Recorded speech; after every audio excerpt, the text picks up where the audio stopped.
Hi friends, ఎలా ఉన్నారు? నిన్న డిఫెన్స్ మినిస్టర్ రాజ్నాథ్ సింగ్ గారు ఒక బోల్డ్ స్టేట్మెంట్ ఇచ్చారు. ఏమనంటే Sindhu cultural part of India అని. అంటే సింధు అనేది మన ఇండియాలో ఒక పార్ట్ అని. ప్రస్తుతం సింధు అనేది పాకిస్తాన్లో ఉండొచ్చు, కానీ ఫ్యూచర్లో మన భారతదేశంలో భాగం అవుతుందని అని అన్నారు.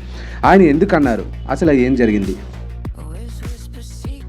మనందరికీ తెలుసు, ఆపరేషన్ సింధూర్ తర్వాత పాకిస్తాన్ ఎంత సైలెంట్ అయిందో. అయితే ఇలానే ఉంటుందేమో అని అనుకున్నాం, కానీ కుక్కతోక వంకర అన్నట్లుగా వీళ్ళ పిచ్చి యాక్టివిటీస్, టెర్రరిస్ట్ యాక్టివిటీస్ ఇంకా మానలేదు.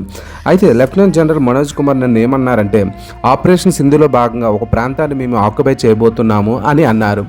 దీనికి తోడుగానే రాజ్నాథ్ సింగ్ గారు నిన్న ఈ స్టేట్మెంట్ ఇచ్చారు.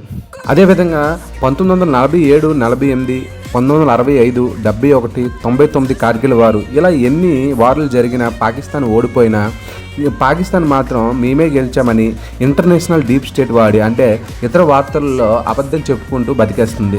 అయితే ఒక జనరల్ ఏమంటున్నారంటే, land is a currency of victory. మనం ఏదైనా సరే ల్యాండ్ని ఆక్యుపై చేస్తేనే మనం విక్టరీ వచ్చినట్లే. ఇలా యుద్ధాలు చేసి వాళ్ళపై అటాక్ చేసిన ప్రయోజనం ఉండదు. ల్యాండ్ అనేది ఆక్యుపై చేసినంత వరకు మనం విజయం సాధించలేనట్లే అన్నట్లు లెఫ్టినెంట్ జనరల్ అంటున్నారు.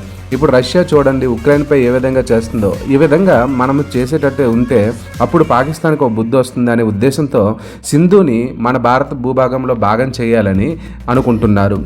అయితే ఒక రిపోర్ట్ ప్రకారం జమ్మూ అండ్ కాశ్మీర్లో ఇప్పటికే 131 మంది టెర్రరిస్టులు ఉన్నారంట. అందులో 122 మంది పాకిస్తానీలు అవుతుంటే మిగతా వాళ్ళు భారతీయ టెర్రరిస్టులుగా మారారు. సో ఇటువంటి యాక్టివిటీస్ని తగ్గించి ముందుకు సాగి ఇలా ఈ సింధుని మన భారత భూభాగంలో చేర్చాలని అంటే ఈ ఆపరేషన్కి కంపల్సరీ అని అనుకుంటున్నారు. దీనిపై మీ అభిప్రాయాన్ని కామెంట్ చేయండి ఫ్రెండ్స్. మీకు ఈ వీడియో నచ్చినట్లయితే లైక్ చేయండి, షేర్ చేయండి, సబ్స్క్రైబ్ చేయండి.